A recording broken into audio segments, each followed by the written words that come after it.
Well, show 6. That would be Montreal, Canada. Quebec. One of the most off-the-chain places to play, I could tell you off top. You know, it started with us getting there and doing our morning wake and bake as we do, because we are real stoners. As our bro Mike G says, you can't smoke all day unless you start in the morning. So we did that, we do that. It's what we've always done, and it's part of our ritual, if you will. We came into a little bit of rain, a little drizzle, shizzle, if you will, you know what I'm saying? Sometimes it's not all sunny and bright. But it's Montreal nonetheless, and we came in and you know, we were ready for the business, because the one thing I know about Montreal is that the fans are nuts over here. You know, their appreciation for any kind of music is just ridiculous, and the lineage of artists that have come from Canada, you know, from all parts, you know, they just get lit for everyone. And so, you know, coming into this show, you know, we were a little excited to do it, because we knew, you know, the potential of how crazy it could get. Now along the way to the show, you know, there's always some little things that happen, but we felt really dialed in for this show. Like, we felt like we finally got the show that we wanted dialed the fuck in to where it was, you know, exactly how we heard it and saw it in our minds. And we went and tested it on the people. And let me tell you, it was devastating. So before I start with the show, let me tell you about, you know, getting into Canada. That's always tricky for groups like Cypress Hill, you know, especially, you know, for those of us that ran the streets crazy when we were kids. Canada's great. The only problem I have with Canada is crossing the damn border. They always want to fucking mess with a guy like me. You know, they think a guy like me is a threat to the fucking country. Sometimes they don't let us in so easy, especially Eric Bobo, because he's a criminal. Do I look like a threat to the fucking country? I'm just kidding. So they give him the business every time. And, you know, this time was not one of the times where they let him slide. They gave him the business again. But, you know, it wasn't as bad as it usually is. Usually they keep Eric Bobo for about 2 hours. And we crossed the border at about 2 o'clock in the morning. All right, so they had the bus, you know, in hold position, right? And then they said that everybody has to exit the bus. So we all exit the bus, we go inside, and they tell everybody to stay, except for guess who? Me. While we were waiting for Bobo, like we had all passed, they brought the dogs on the bus, it was clean, clear, blah, blah, blah. So we're just waiting for Bobo at this point. And they must have gaffled up this lady on one of the buses before us. Be Real and I were standing over, I'll use the term, in a waiting room while they were, you know, going through our bus. And we heard a lady who was from another charter bus in front of us. She was going through it. This was not my bag. I don't know how this, why are you holding me? I don't know whose bag this. And that's all we kept hearing in the background. We're like, man, glad they ain't us, lady. And they had her hemmed up in there. So we knew they weren't playing around. She was in there crying, trying to plead her case. And we were like, oh my God, Bobo's in that same room over there. He's next. They let me go. I walked all the way across, and everybody was already on the bus. They were just waiting for me. Fine, but I made it. We all made it out alive. We got through it. Everybody was clear. Bobo made it through without having to, you know, stall the bus out for 2 hours, but we made it through, and that was a good sign. So when we got to Montreal, we were very excited. We were about a 1 hour drive to the hotel. So needless to say, we got to the hotel in Montreal, Quebec, in the middle of the night, checked in the hotel, Next day, good thing though, we had a day off, so we got to kind of hang out and relax. And you know, the usual adventures with Cypress Hill. You know, we're just basically chilling for the day, you know, nice, beautiful day. And we decide, well, we're gonna go to dinner. We're gonna go to dinner. And Dan, our tour manager, recommended this great restaurant that's owned by this famous Canadian celebrity chef named Chef Chuck Hughes. We did something with him about 10 years ago at the Osheaga Festival where he cooked us food over at the show. This was like a festival thing. Everybody was asking me what band we wanted to cook for the most. Obviously, Cypress Hill. So anyway, we make it over there to the restaurant, you know. But before that, you know, we go in like 2 separate Ubers, right? And this is what happens. You know, Mike G, our front of house guy, and Aton yourself, you know, we got the 2 Ubers, 2 separate ones. So Mike G, he thought that the car was coming to us, so we left. And it was me, Trace, and Mike G. And then we just start surrounding this car, and just, you know, the doors weren't opening and everything. I think that we scared the driver because she wouldn't open up the doors. And why didn't she open up the doors? Because she wasn't the fucking Uber. We saw them run up to this lady, but she wasn't an Uber. She was an old lady. She was like, "Oh my God!" We pull it off as that shit was going on. And this poor lady inside was like, she thought she was being carjacked because it wasn't our Uber. Karina was in the building with her husband, and they brought some delicious baked goods. They brought some flavors.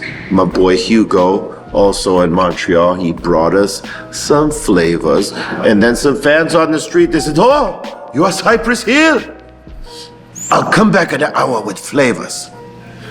And sure enough, came back with flavors. I had to give a big ups to one of our BREALTV viewers, Karina, and her husband for coming down and bringing treats, alfajores, hickory sticks, Cuban cigars. I mean, all this stuff. And, you know, it's great. We have some of the best fans in the world that come through, and they grace us with gifts, get a chance to hang out, and they get a great experience of just hanging out with us, you know, which a lot of fans would love to do with their favorite artists. Montreal was going to be a good time, and by the time the gig came, we had plenty of weed, plenty of good vibes, and you know, not for nothing, but a smoked Trace on the backgammon game again. But we won't tell him that because he already knows. So it was a good day for the doctor. The doctor was winning on all fronts.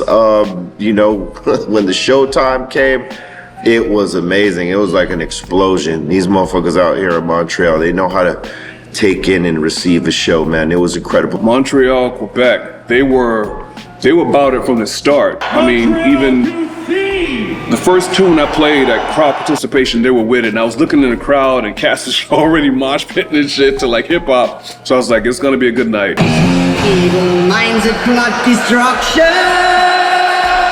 Montreal always rocks like that, though. The energy's through the roof from start to finish. The bouncing and just the overall having a good time, man. I mean, you know, and then we created this new thing to salute, you know, our brother Sendog, who again is not on the tour right now, and salute to him. He is doing really well right now. He's recovering from the things he was dealing with, and salute and prayers of strength to him. We got everybody to howl at the moon in the name of Sendog, and there ain't nothing like a building of like, you know, between 16,000, 20,000 people, sold out show, howling at the moon. It's nuts! 1, 2,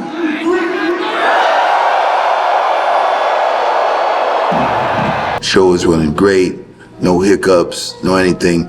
Probably one of the most seamless, faultless shows that we've had on the tour. Lets me know that we're on the right track.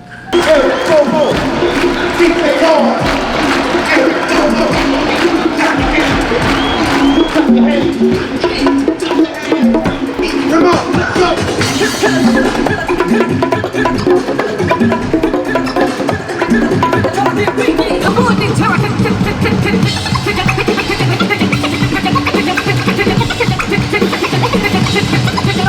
salute to the people who came out, man, and just let it loose, because that's important. You come to a concert or a festival or any type of music event, you don't want to be there all reserved like the wallflowers on the dance floor. They won't dance, they just want to listen to the music and hold up the wall. Nah, come and let loose. You know what I mean? Have a fucking good time. This is what this shit is for, you know what I mean? So, salute to all the people that did that, because there was many of them.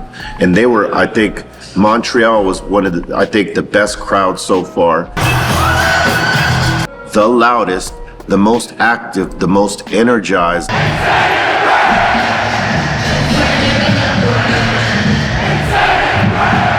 If you ain't seen a show here in Montreal, man, you should find your favorite artist and come see him here.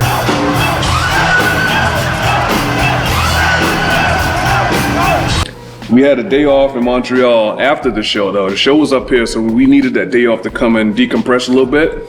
We went shoe shopping again. How did that go? I didn't buy any shoes this time. B was looking for his 11 and a half. Nobody's got his fucking shoe, though. He hates it. We went to around about 3 stores, 4, 5, 6 stores. Nothing. Come on, Canada. Come on, Montreal.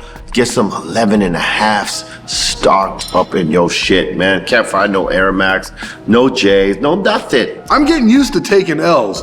Backgammon, tennis shoes, parkas. It's not been a good week for your boy Trace.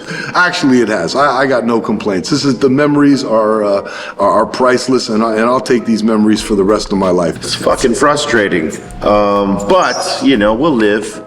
We went all through the fucking shopping center looking for shit, man. Couldn't find nothing. But we got our steps on. You know what I mean? The step count competition continues. I was right there on Bobo shit on the last show. You know what I'm saying? I know his trick now, and I got it. I'm gonna keep my steps up on you, Bobo. You hear me, B? Facts. Yeah, man. I mean, we fucking walked around all the city.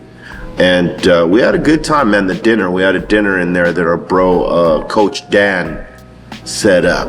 Dan the man, Dan Halen, Steely Dan, all those Dans set up a nice dinner for us. It was awesome. Ate good, smoked again, ate again, shopping, tour life.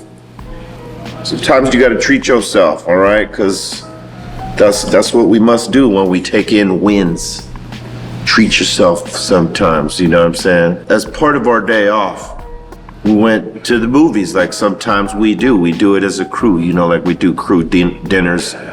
It's important to also do other events. So one of them is that we go to the movies, right?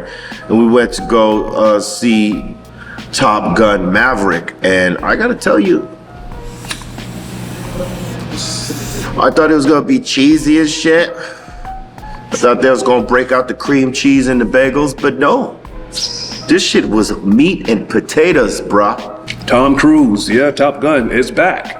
I thought that shit was done, but it's not apparently. But it's really dope. And I don't know, man. Some of the scenes feel like they were actually shot in the actual plane, not CGI. You can tell the difference in the little glitches when it starts to move really fast, other than explosions. That's CGI shit. But it felt like the homie was actually inside the freaking jet fighters and moving. So it's Tom Cruise. It could be. What do you think? Tell you that shit was pretty good, man. I gotta say, I had been hearing a lot of the reviews for it before it came out. Oh, it's his best movie since blah blah blah, and that it was surprisingly really good. And sure enough, they weren't fucking wrong about it. The storyline was dope. All the effects and how the way they pulled off the whole movie, just ridiculous. Salute to Tom Cruise and everybody that was in that movie, because it was dope. Everybody played their role tight. It was awesome. And if it had been back in the day and there was only like a few people in that theater, I would have bribed the manager and said, hey man, we're gonna buy out this theater right here. Lock the door and don't let no one in, and we are gonna smoke this whole the fuck out. But there was too many people, so we couldn't do that. But I do gotta tell you that, because weed is legal here, you do encounter folks walking in the street smoking joints freely, like we do. We noticed it yesterday. We were smelling that shit in the air while we was walking out of the theater. Like, oh, somebody's got some shit. But, you know, the movie was dope, man. I give it a fucking green thumbs up.